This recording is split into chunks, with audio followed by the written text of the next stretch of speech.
Hello and welcome back to Unpopular People. We believe that listening and learning from each other is key for personal development and success.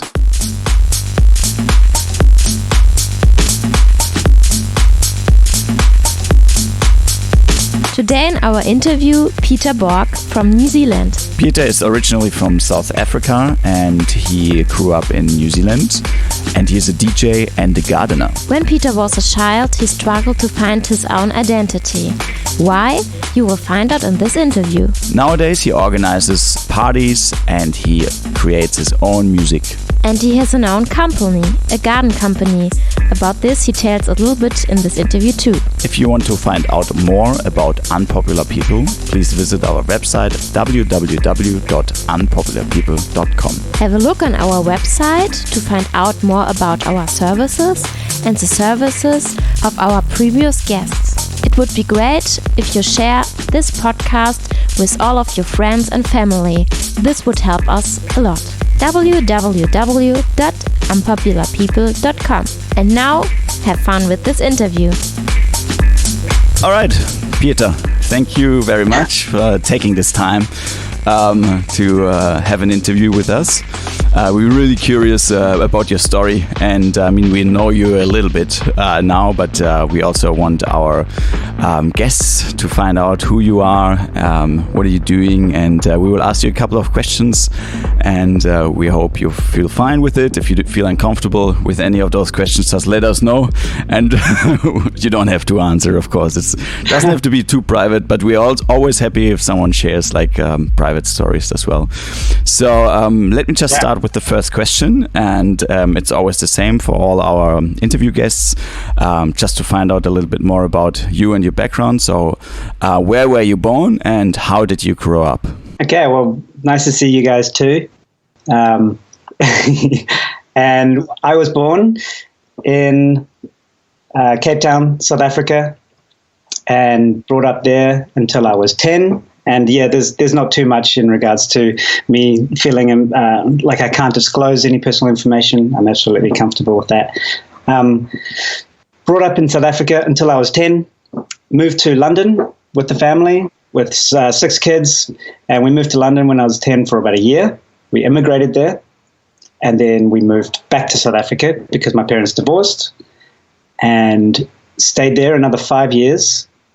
And then that came up to 1994, which is when apartheid finished, and we decided to get out because obviously it's not going to be a very good country to be brought up in with so much turmoil, and came to New Zealand. So from the age of 14 until pretty much now, with 3 years in London, when I was 21, 22, 23, I've been in Auckland, New Zealand. Cool. Thank you for this. And you told us that the apartheid finished. So how was it in this time? Can you tell a little bit more about this, and how, I don't know, do you have many memories from your childhood, how it was in this situation especially? Oh, sure. Well, it was kind of a two-staged kind of lifestyle in South Africa, because the first half, until I was 10 years old, we were brought up in a very nice big house with lots of maids and, a very regular maid and extras on time, and gardeners, and we were well off. That's when my parents were together. My dad was an eye doctor, so he was doing very well. And mum had 6 children, so there was, we had plenty of money and everything. Life was peachy, life was good. Thing is, you did see the other side of what was happening, but we were quite isolated in our area. And so my memories of those times were lovely. They were actually really nice. It was a really beautiful time of my life, probably my favorite, apart from when it started getting close to the end, and my father's abuse patterns started coming out a lot more, which messed things up, which is one of the main reasons we moved to London, is because he was getting really abusive. My mum ended up having an affair. So shit hit the fan. And then we all went to London, stayed there a year. And yeah, as I said, mum skipped country, ran away after 1 year of London, because the abuse didn't change. she needed to get away. And then went back to South Africa. So then there was another stage of South Africa from 11 until 14, which was a lot more tumultuous for me. I was a unit. I was, out of control. Wasn't focused at school because family life was a bit messed up. But again, the segregation between whites and blacks was very clear as well. So we were kind of in an area called Rondebosch, just outside Cape Town, on the other side of the mountain. We were surrounded with other coloured areas because more so than the first half, because we were poorer and we didn't have as much money. So we were more on the fringe of the white suburbs. Still had a nice house, but so you didn't really see a hell of a lot, especially at that age. I mean, I started venturing out when I was about 12, 13, 14, and going to parties and little nightclubs and stuff, and drinking, but you'd only just see a little bit of stuff here and there. So I think we were quite sheltered, which was good, but we knew what was happening. Yeah, if that makes sense. You knew what was going on. You didn't have to integrate with it. You didn't have to get involved in it. And you said abusive pattern of your dad came up with the end of the apartheid thing. Did you see a connection there, or what? Can you explain this a little bit? That was halfway through. There was no connection between that, and he was just an abusive man. So he was he was violent, and he was emotionally and mentally and physically abusive. And he had 6 kids, and he didn't know how to bring up children, and he was abused from his father. So, and he used to hit my mom and all sorts of things. Like he couldn't not be in control, and so he would resort to abusive methods of trying to control, especially 5 boys, like 5 boys and 1 girl. She was the youngest, so yeah, it was difficult for him. And how was the relationship with your siblings? Do you have memories from the childhood? What did you play or do together when you were children? Yeah, we used to play quite a lot, actually. We were all, and it was really exciting because there was always different age types of personalities to play with. So you never really, if you didn't get on with one, there was always another one you could get on with. And I'm number 3 in the middle, so I was pretty good at just being able to find a relationship with all the different personalities and find out how to fit in and where I work and where I don't, who I enjoy hanging out with, who I don't. But we used to play a lot of games, and my oldest brother, the older 2, they were a little bit more reckless. Or no, they retreated in themselves a lot more than the younger ones. So there was we were split into 3 groups: the older 2, middle 2, and then the younger 2. And the older 2 kind of disappeared a lot more so from when I was about 10. So we didn't really play with them. But yeah, I had lots of fun, and then became a teenager and didn't want to bother anymore. Went our separate ways. And you already said your dad was an eye doctor. And what did your mom do? I mean, besides bringing up or raising up 6 kids, and what was her profession? And is she still doing it now? And do you, tell us maybe what your siblings do as well now? Sure. My mom, she was a full-time mum. That was it until we moved to New Zealand with one of her partners. No, sorry. She started studying that before in South Africa, studying psychotherapy, and then moved to New Zealand, I think continued her studies. And she's a full-time psychotherapist specializing in trauma and post-traumatic stress, PTSD. And she's doing that now. My oldest brother's a full-time art teacher. Carl, the second, is a pilot. I make music and have a landscape garden business. The one below me is a substitute teacher. The one below him, that's Jan. The one below him, Alexander, is a motion graphic artist living in Sydney. And then the youngest is Maya, and she's a teacher, and she's a young, what is it? Like woodcraft and like, what do you call that? Like metalwork and woodwork at school, at like high school. Yeah. Wow, yeah, there are very like many cool jobs coming out of this, and I heard like art and teacher, and this gardening. This was very often. So yeah, but what about you?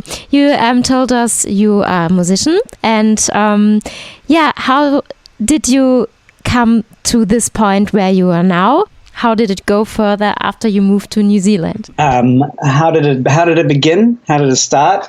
Well, when I moved here, the one thing that I knew about myself, because I have lived quite a traumatic, separated, culturally separated kind of life, where I'm not sure where I'm meant to belong.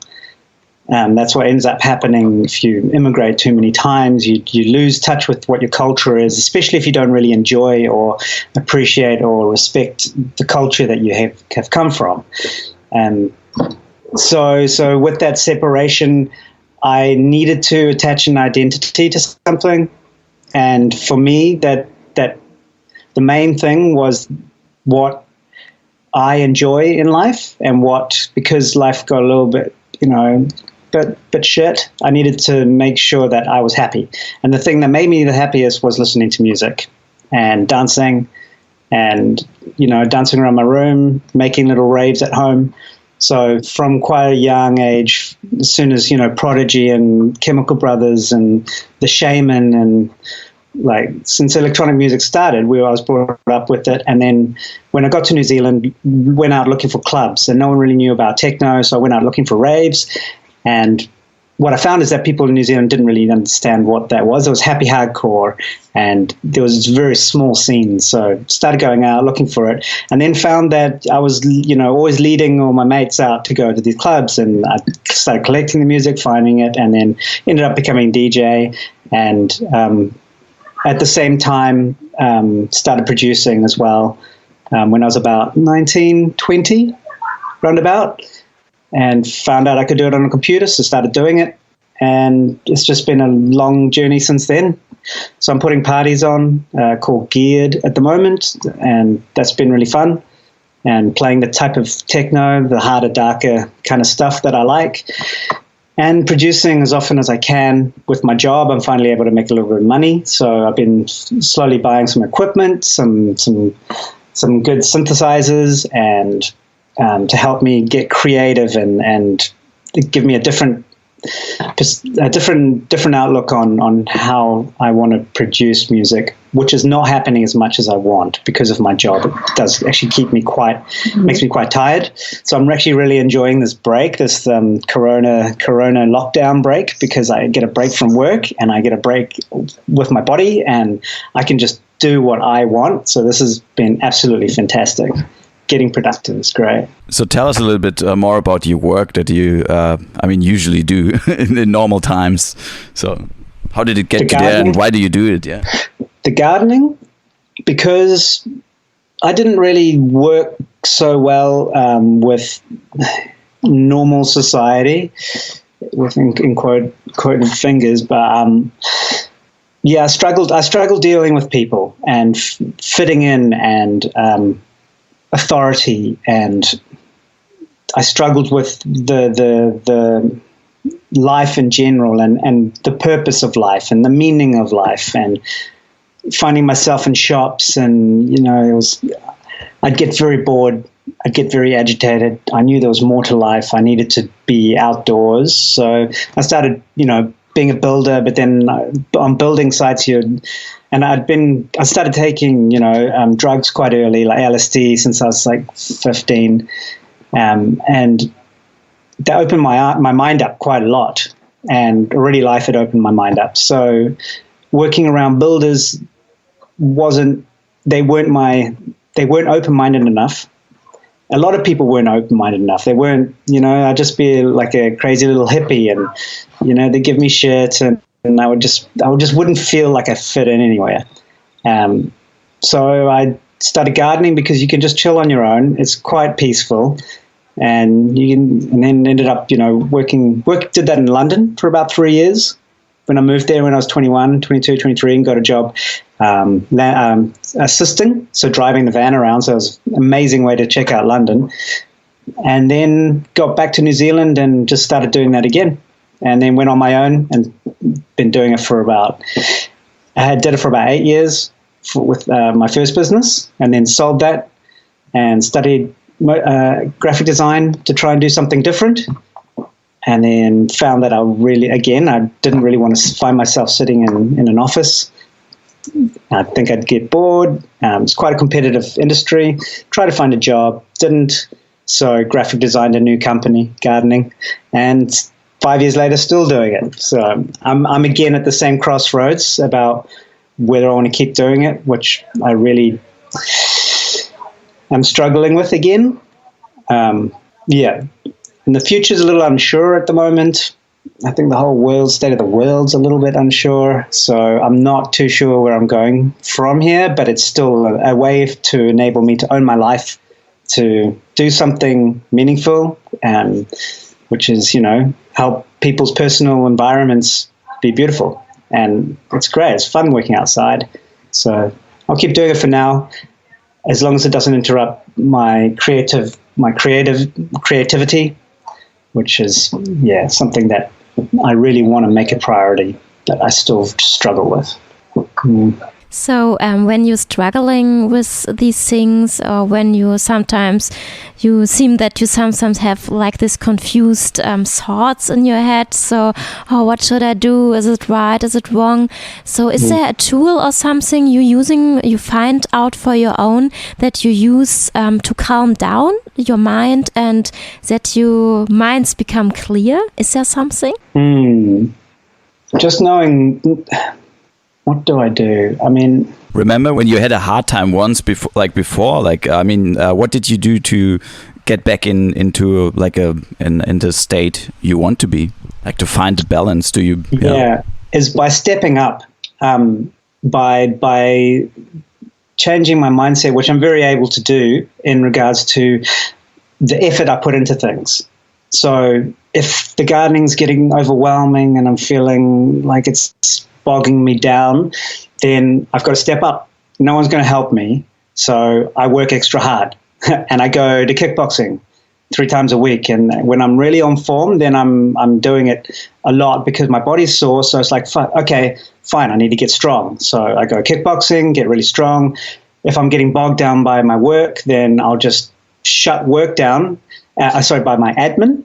Then I'll shut work down and I won't do any work, and I'll only spend like a week just doing admin, and I'll just smash it all out in one go and get it over with. It's a constant battle because it's having your own business is actually really tiring, and it's really time consuming.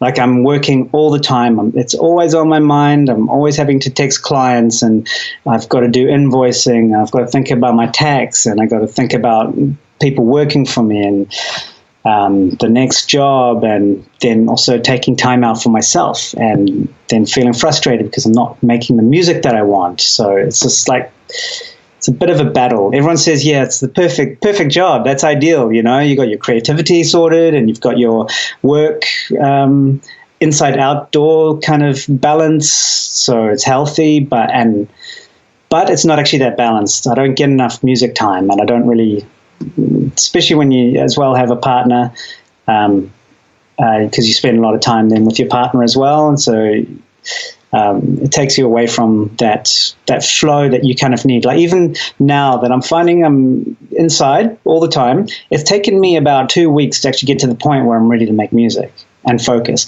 And now that I'm here, I'm doing it all day long, constantly focusing on it, trying to get something. I'll spend a whole day on a track and go, actually flag that. So and start another one, which I did today. So it actually takes a lot of work and a lot of focusing you got to get that flow and that juice flowing. I know you understand, Ben. I feel exactly the same way right now. It's just like this now. I finally have the time to sit down and start a track and just play around on it like for maybe 3 hours without feeling the pressure of like, oh, I have to go to bed, or I have to do this and I have to do that. So it's actually it's really good. But like, where do you get your creativity? Yeah, okay, it comes from time, but your inspiration, where do you get it from? New music, and find for music production specifically is finding new music. So when I guess the outlet, and I guess answering the question you asked before about what do I do to help with this struggle that I'm kind of in, and I think it's DJing and putting parties on. And doing that, because that keeps me engaged in the thing that I loved, which is the music and dancing and going to parties. So I started my brand, and that's cranking and enabling me to not necessarily fit in, but do what I want to do and choose the music I want to choose. And no matter how dark it is, I have full creative outlet, which is great. And there's always been this particular style that I like, which is dark and broody and grunty and quite heavy. It doesn't suit a lot of people. And I was quite nervous about doing that and slowly bringing it in. But then you build it and they'll come. The people that want to be there will be there. And they are. There's so many of them. So I'm able to then search for music, stay creative, look for inspiration as far as what I'm feeling and what I want to help me release in the way that I need to.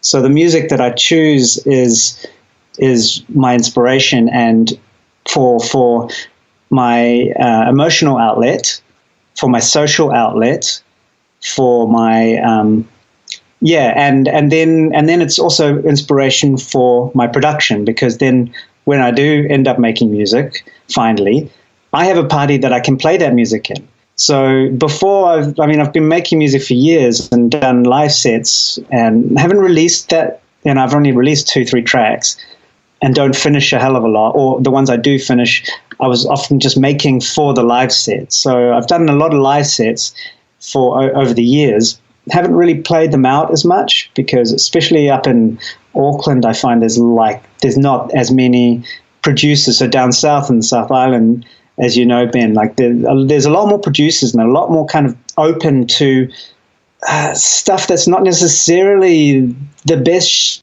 thing out. It's about people being creative and just doing their thing. And up here, it's way more experimental. I sometimes think it's really you can't really tell. Oh, is this like the good sound or bad sound? Because there's nothing to judge. It's just like it's an idea that gives you inspiration and creativity. It's great. I totally agree. Yeah. And I do find that with the club scene up here and the music styles, it's a lot of people are all playing the same kind of stuff. And I found, and because I got away from the psytrance scene, which was my first initial inspiration and initial kind of place where I found was my community, my identity, my home, was when I was about 18, 19, 20, I found psytrance, and I just lost myself in psytrance and lost myself in that world, and that was my world. And I didn't really like the club world. I didn't really like the house and techno back then.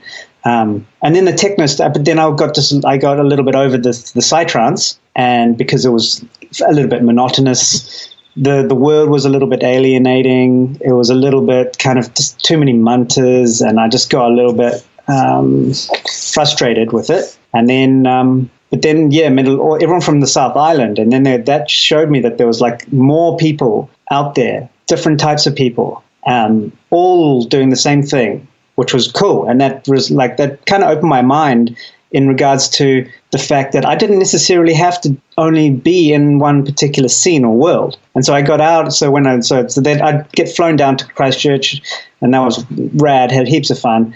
And then when I got back to Auckland, it was like, well, I'm just kind of bored of the psytrance scene.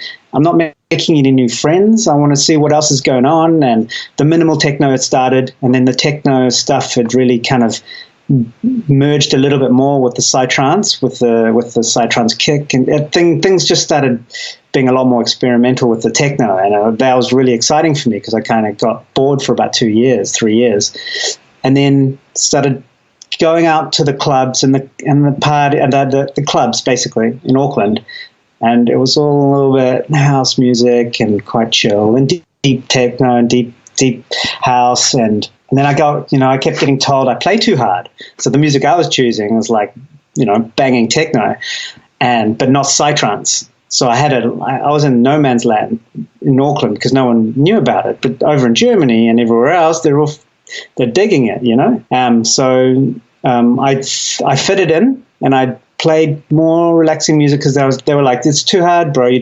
You can't play anywhere. You just doesn't, it's not going to work. So I reeled it back and was like, okay, cool. Maybe I am being too hard, too much like thinking I know what I want all the time.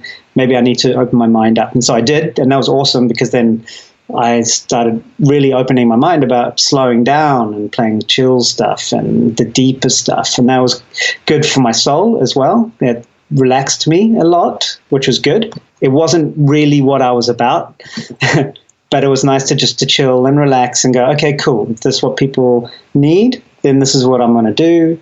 And then playing the DJ game and trying to get sets was a little bit kind of gross. But so then I decided to make my own party because it's like, well, I don't want to play this game and I don't want to play games and I want to just do what I want to do. And I can always play chill. I know I can do that, so that feels good. But it's really good to now be inspired by the stuff that really gets me. It's like in a relationship when you pretend to be someone else, right?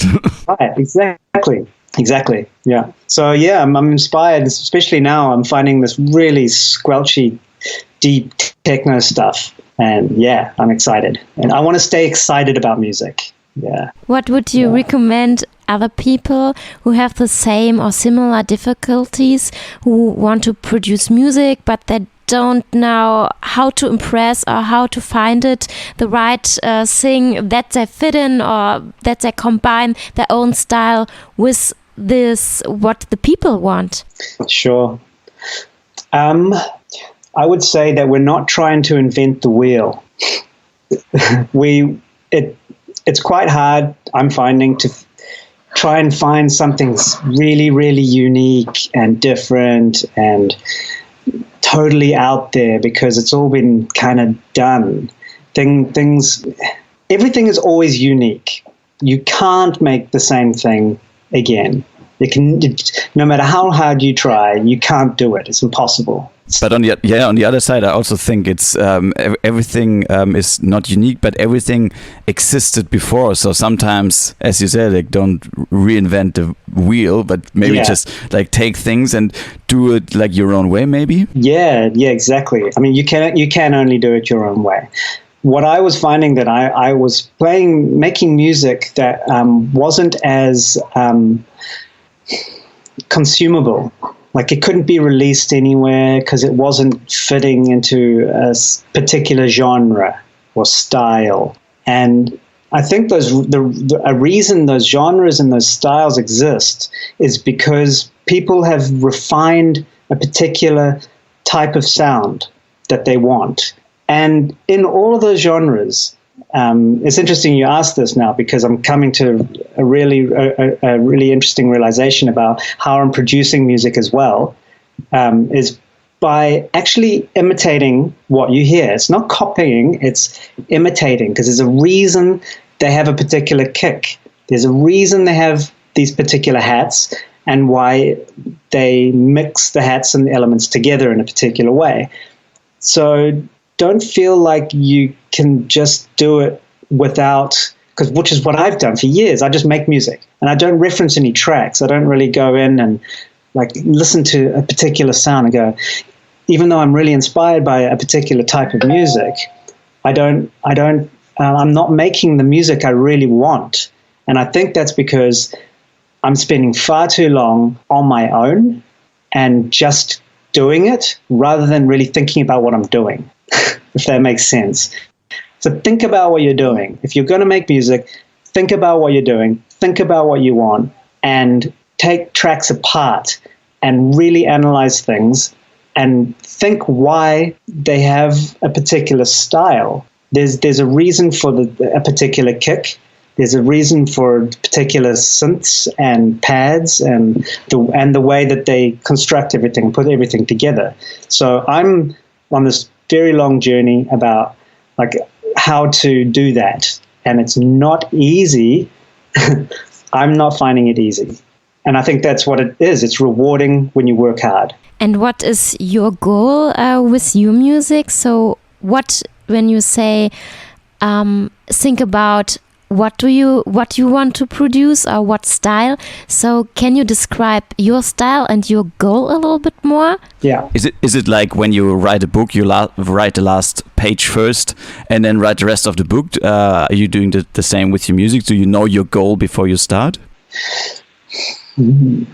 My goal has always been to feel accomplished.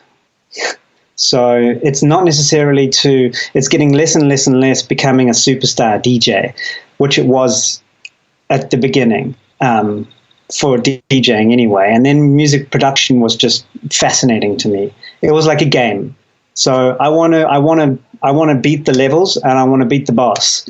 I want to feel like I know what I'm doing and I know how to get the sound that I want when I want it, which requires a lot of time and a lot of energy and a lot of focus. And all these big artists work really, really hard. They work so hard all the time at trying to find a particular sound. It's not like they just become famous and, So my ultimate goal is just to feel accomplished to some degree. If that means, I think that might mean releases on a label where my name gets out there, people have heard of me, I can put my little mark on history as feeling like I was a part of this thing. That to me is the most fascinating part of human culture, which is it's beyond normal society. It's taking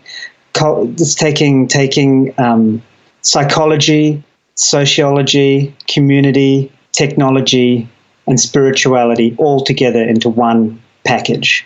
And that to me is the absolute pinnacle of human existence. This is a very beautiful description. Thank you. Very nice. And also for like other people that want to get into making music, like I give lessons, for example, but is there something else what people can do to get started? Do you have any advice about like technology when you're speaking about technology, one of your key points? Is there something you would recommend for someone, like or is there something in the past you got for yourself, like some, I don't know, it could be an analog synthesizer or something like that you got for yourself that helped you a lot? Well, Ableton I've been using all the software from the beginning, but I would suggest Ableton because it's the easiest to use, even if it's just a light version or a crack, because you're not making money off it, and you buy it when you really want it, which everybody does eventually, and you get hooked onto the program. So using Ableton, and now that I've got some hardware, I would have liked to have had hardware a lot longer ago, because it takes the music out of the box. So analog synthesizers, getting an analog sound is a big sound. It's a deeper, richer, fuller sound that software can try and imitate, but it doesn't get there.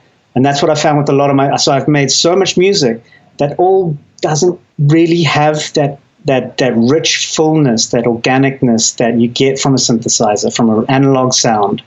A lot of artists, I know they use them and I know they make awesome music, but I'm finding personally that I'm finding really more inspired with some analog gear, but Ableton. And you can learn all that on YouTube. You can learn, I went to school at SAE and studied electronic music production, but you can just learn on YouTube and find people doing free courses, and you just do it and just get the program and start playing it. It's just a game. It's just a game it's like playing games. Or you can get there quicker by doing like a one-on-one session. I mean, it helped me a lot. Like when I sat together with people and they just showed me like some simple hacks. Like sometimes I watched so many videos and I've done all those studies and I did all the courses and things. But I sometimes like someone just sitting next to me with like more experience than myself. They're like, oh, just do this and just click there. And I'm like, whoa, that's so much easier. So that helped me a lot. Yeah. I learned that way as well. I mean, that's why I went to school to study. So we learned Logic, but the same thing, electronic music production, and Logic was different because I started on tracker-based programs, so it's like trackers, which is like buzz tracker, and it's just zeros and ones, and using like having like a physical thing that you have to link with another thing, and then using Logic was a different world. Sequences were different, and definitely learn better when you have someone showing you what to do. I'm going to actually do, now that we're doing this, now that we're on lockdown, I was thinking, because I hold courses every once in a while. I started one at this last house that I had. I had a really cool studio, so I ran a program. I ran a course for people and just had about 7 people in the room and just showed them how to use it just for free, just because I want people to learn.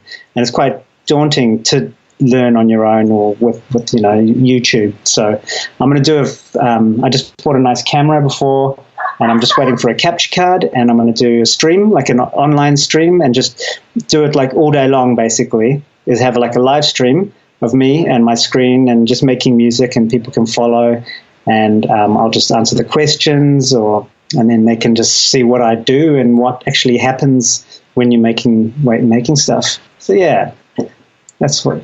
Are you offering this kind of course now too, in this time? Yeah, I'm just going to do it for fun, just for free, just for people to learn. Cool, yeah. Because I mean, I'm not an expert, but I know how to use it, and I know that people like to get started on things. I love watching people start. I just really want to see people get involved in this. Cool. So I've got another question. When you finished a track and you want to make it public, or that the people know more about it, so where do you publish it and how? So are you playing it the first time on a party and the people listen to it and find it great, or do you publish it on a special website or just on YouTube and Spotify? So what's the way? Honestly, I don't have any music out there. I really don't have that much music out there, especially in the last 3-4 years. It's only just beginning. I got one track out on a label called Beaten Path. But apart from that, my sets that I play, because I'm inspired by the music that I find and DJ, and I'm building my brand for my party, I play the absolute best. So my music won't fit into my sets. I have put one track in once, and it just worked, and it was okay. There was a little bit of a lull on the dance floor, a little bit, and I noticed it, but it wasn't too bad. It sounded okay, but I don't really often play my stuff out, and people don't really hear it very much, and I don't often finish tracks. It takes quite a lot of time for me to really get to that stage. I will have 2 hopefully finished in the next week. That's my plan. But still working on other things, because I'm getting inspired and I'm trying to find my signature, if that makes sense as well. I'm trying to find what it is I'm really wanting to make, and just be careful about how I just end up producing. I just got to learn from these other tracks, what they're doing and how to figure that out. So I'm still learning. I feel like a baby. I'm not really I'm not as accomplished as I'd like to be. So, but I think that's for the rest of our lives. Like with this music stuff, we will always like feel like babies every time do something. Like I find out something new. So it's like I'm totally with you here. So, we wouldn't do it if we, it wouldn't be exciting and fun and challenging if it was too easy. Do you have any person in your head that was like an inspiration for you, musical wise, or just like for life advice or whatever? Anyone that comes up in your head that's was a very like big inspiration for you? There's too many. I guess Personally, Hayden and Barton from Antics Fjord, Out of Sorts. They got a bunch of different names, and they have the Beaten Path label. So if you did want to hear something I have done, look on Beaten Path, Beat and Path, and it's called Any Minute, and I quite like that one. So I had a whole lot of music at that time, but it's also very difficult to find labels. We're stuck in the arse end of the world, and you don't really get that personal interaction. You don't really get to meet label owners, and my stuff wasn't really quite commercial enough. I had like 10 tracks ready to go, and these guys only wanted one of them, really. So that was quite disillusioning as well. It's like, even these guys, they just want the one. That's my only kind of in. But they've been my inspiration from the beginning, because they were always making music and then playing them at the psytrance parties, and then they developed their sound to be a bit more housey and progressive, and that was also inspiring for me because it showed that you could get out of one particular genre and delve into different styles. So that also was inspiring for me, to show you didn't have to be too static in what it is you like. And then anyone else that produces music, techno particularly, I find, they were and then everything I'm listening to, of course. Okay, we will link the recommendations or your inspiration in the show notes so that the people can find out more about if they want. But now we want to know more about your party brand you just told us. What is it? What are you doing exactly? So what I do is it's just a party. I mean, not just a party. It's an event. I've been putting parties on for about. It's never just party. No, that's right. That's right. I bring a lot of. It's called Geared. So the theme that I went with is just gears. We're part of this machine, and we're just we're just a cog in the machine. And if there's a missing cog, or the machine will break down if it's not all greased up and things aren't working properly. And it's also about just moving forward and about just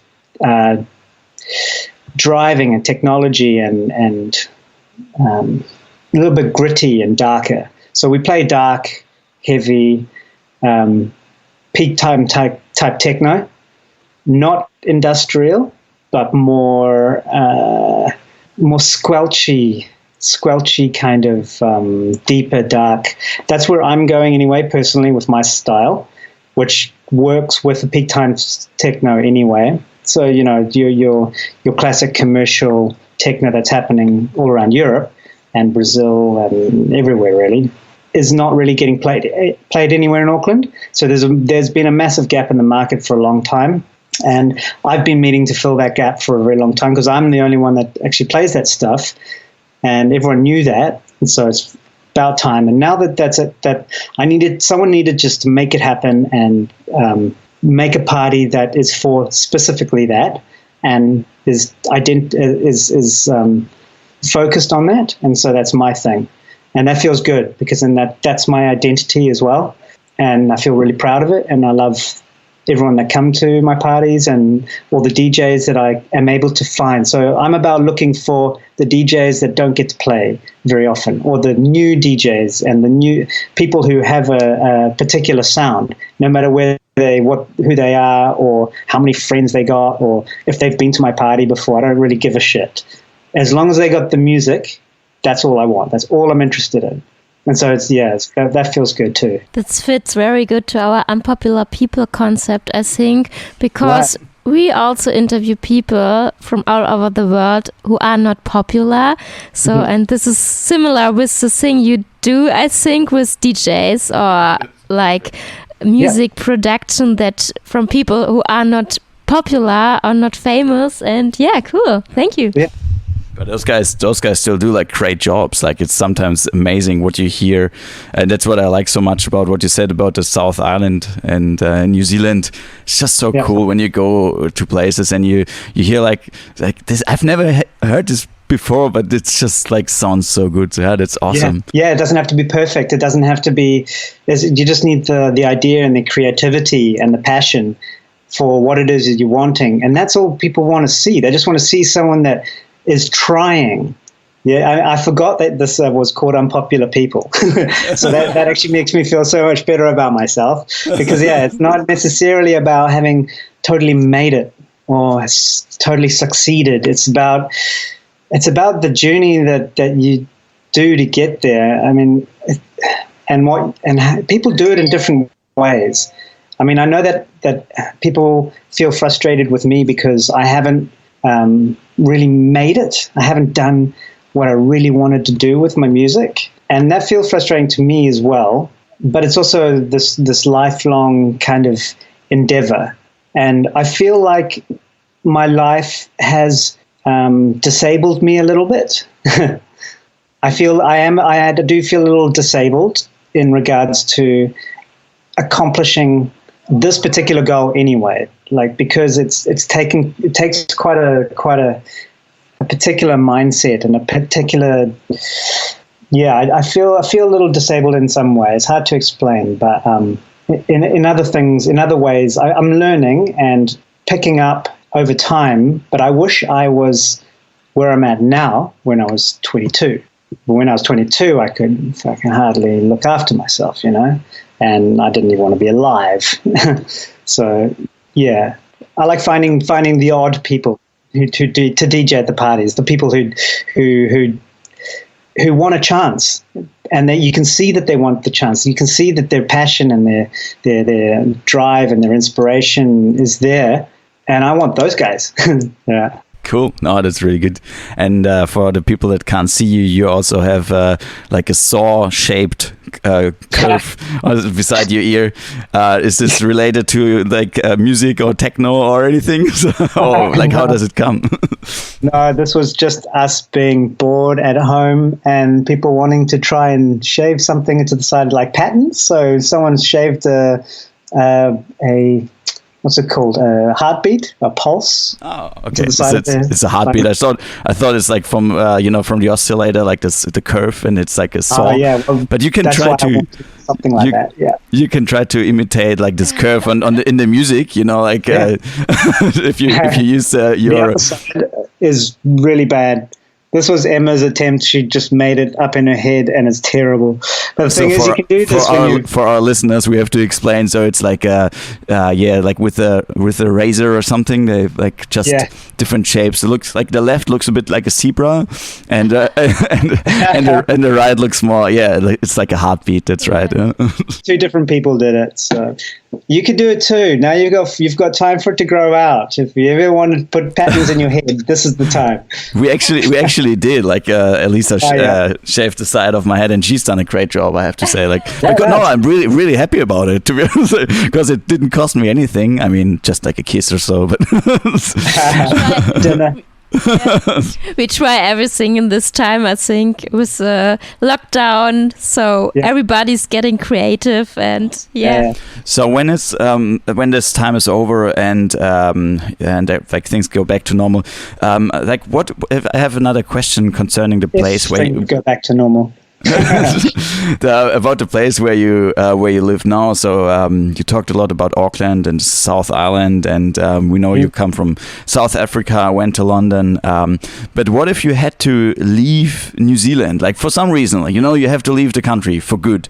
Which other country would you choose to live in? Would you go back to London or back to South Africa, or what would be your place of choice? And why? That's a really hard question, because New Zealand is the best place in the world. It is. You say it is. South Africa, I couldn't live in. London, no chance. Spain looked quite exciting when I was in Spain. I was there for a little bit. I like it. The people are cool. The vibe is there. Thailand, I spent 3 months in. That was beautiful. Really like it there. I haven't been to Australia, so that would probably be the one I go to, because I haven't been there. I've been to Sydney once, but that was it. It's always been on the cards, so I would like to check it out. Yeah, I mean, America, no way. South America, no way. No, I mean, I want to go visit, and I've still got a ticket for the Patagonia Festival, but I don't think I could live there. It's a hard question. Maybe Thailand would be fun. Australia, possibly South Africa. Probably Australia, I guess. It's close. So we think we come to the last questions now, and our podcast's name is Unpopular People. You're doing great music, and imagine, so this was your first goal in the beginning, you told us, imagine you will be popular in the future. So this means that people would know you all over the world. What would you do differently if you would do something differently, and why? Well, I would play music. I DJ, and I mean that's the ultimate goal, is to have my live set and to play it to people.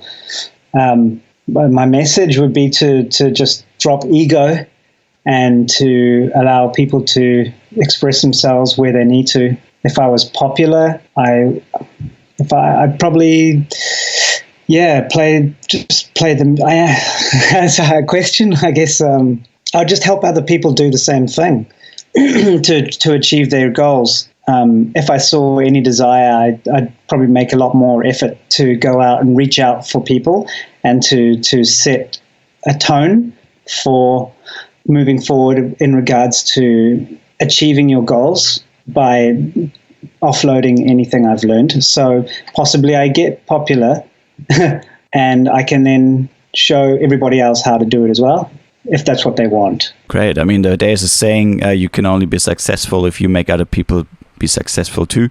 So this fits perfect.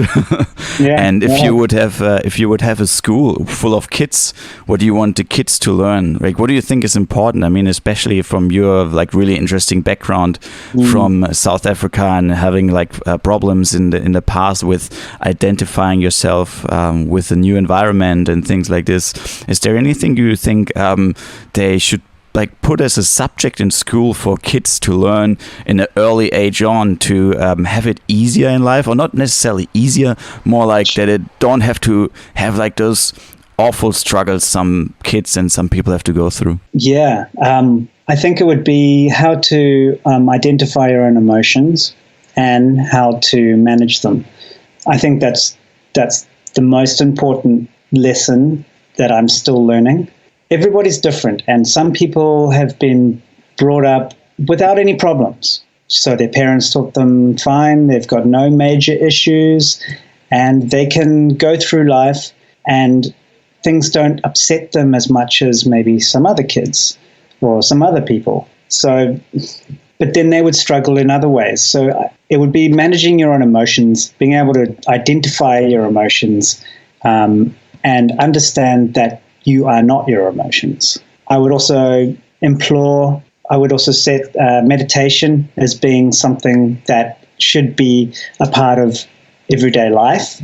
I don't do it all the time, but I do it as often as I can, and I just know how important it is for centering yourself and not getting caught up in life and not. A lot of people struggle. Is this your connection to handling your emotions? Is this meditation? Yeah. Also, what is your do you have an idea what people can do to handle their emotions? Yeah, meditate, meditate, and center yourself, and go and do a Vipassana course because it teaches you the best type of meditation and why we meditate, and it explains what its usefulness is. It's helped me immensely. I'm still learning and I still struggle, but it really helps me identify with the idea that that emotions, that everything changes. So the most consistent thing in life is change. What I've had a massive problem with in life is feeling like it's always going to be terrible. So if you get dumped, oh my God, it always happens. It always, I get a life full of shit. Life, and it always feels like it's always going to be like that. But it's not.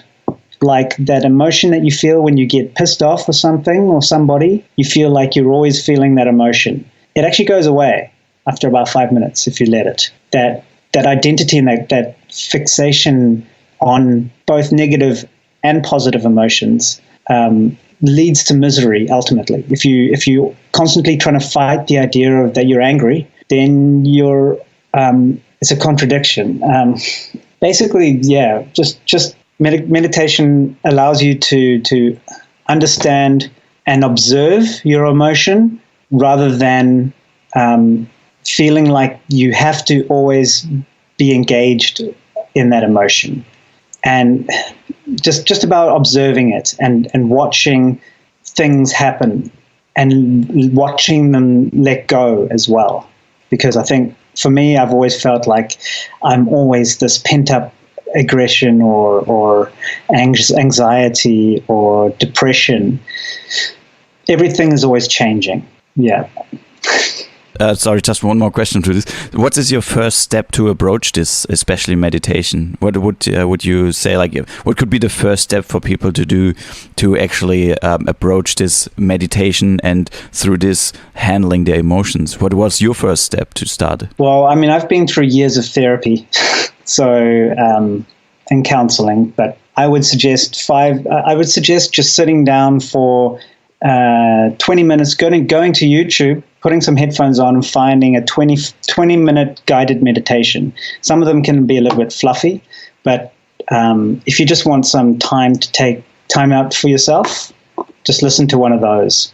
Or if you don't need a guided meditation, all I would suggest is sitting down for 15 minutes at first, and you can build up to half an hour to an hour, and just sit and watch your breath. And that's it. Watch your breath and keep your mind coming back to that. Because meditation teaches you to keep your mind focused, because our minds drift all the time. It goes in a million different directions, and it's impossible to stop it. You can't stop it. It's not about stopping it. It's about bringing it back to a center so that you don't get caught up in your mind, because our imagination can be our worst enemy. And could it also be the first step to approach someone, as you say, like you've been through therapy, so I mean this must have been helpful. So do you think this is something someone should approach too, like in an early stage? Definitely. I know that there are thousands of people out there really, really struggling mentally. And I've been lucky enough to have a mother who's a psychotherapist. I know that there are so many people out there having real issues, very, very serious issues that they will end their lives with, that they can't see any out. They don't understand how this life is working and how they just don't work in it. And it's a real risk to those people's lives, and they don't know any other way. But psychotherapy, paying someone $140 to sit with you for 1 hour is hugely beneficial. You do that 3 times every 2 weeks. It's an investment, and you can't skimp on how much you are worth. So you pay for that, and it comes back to you because it gives you huge, really, really important skills to manage your life. What would you suggest to, or what would you say to people that say, oh, it's a weakness to go to someone or go to therapy? What would you tell them? It's a strength to show your weakness. Yeah, it's so beautiful that you say this, because I think many people, they are afraid to show it. And so it's so important that, you say this, that it's just a weakness, but you can handle it, and it's great when you can bring it out, and in the end you grow with it, you become better and you develop yourself, and this is amazing. So if there are people outside here, our listeners, who want to get more information about you, how is this possible? Do you have a website or something? I used to, but it didn't allow me to do what I wanted. But just look for my name, Pieter Borgh. Look for my brand Geared Events on Facebook, but we'll put a link, I'm sure, in there for those. And on SoundCloud, it'll be Pieter Borgh. There's a couple of tracks, some originals at the bottom, but a lot of my mixes from the sets that I've recorded from my parties. And on Beatport, there's a couple of tunes on there. And on Facebook, I've got a page. Yeah, And that's me pretty much. And if someone wants to reach out in terms of like the whatever you therapy or whatever you've done and things like this, do you want people to contact us and we forward those questions to you, or do you want to give them? More than happy for people to contact me directly. I'm not afraid of talking to anyone about anything. I'm very open-minded, and I have no judgment at all on anyone's struggles in life. So feel free. Cool. Okay, we will link your contact details in the show notes. Yeah, cool. Thank you very much. It's a pleasure. All right, so we wrap this up. Thank you very, very much for your time. I know time is at the moment a very valuable. No, just joking. So that's the good thing. We can actually do those things we want to do in life. So taking the best out of this really strange situation. I don't know when this interview will be published. It might be even afterwards. We hope you, when this is all over, you already have a party in place that will finish the lockdown, and we all can get back together. And we're looking forward to come over to see you in Auckland, of course. And you're always welcome when this is over to visit us in Australia. So you finally get to see a little bit of Australia. And so and my sister's having a wedding actually that she cancelled. So it's in Gold Coast, or just inside from Gold Coast. So maybe when I come to the wedding, which she will put on again at some point, then I can come visit. Yeah, fantastic. Would be awesome. Great, cool. And we wrap this up. And if there are any final words, there's now the time for it. We say goodbye from our side. Yeah, goodbye, and thank you for your time. It's been a pleasure. Thanks for showing interest, and I'm really proud of you guys for what you're doing. It's great. Yeah, thanks for having me. Thank you very much. Thank you. Bye bye. See you. Thank you for listening to this interview. We hope you enjoyed the time with Pieter. If you want to find out more about him, just visit our website www.unpopularpeople.com and click the button Show Notes on his episode. Do you want to learn more about music production, especially how to use Ableton? Then have a look on our service website, because we offer Ableton courses too. Thanks and goodbye.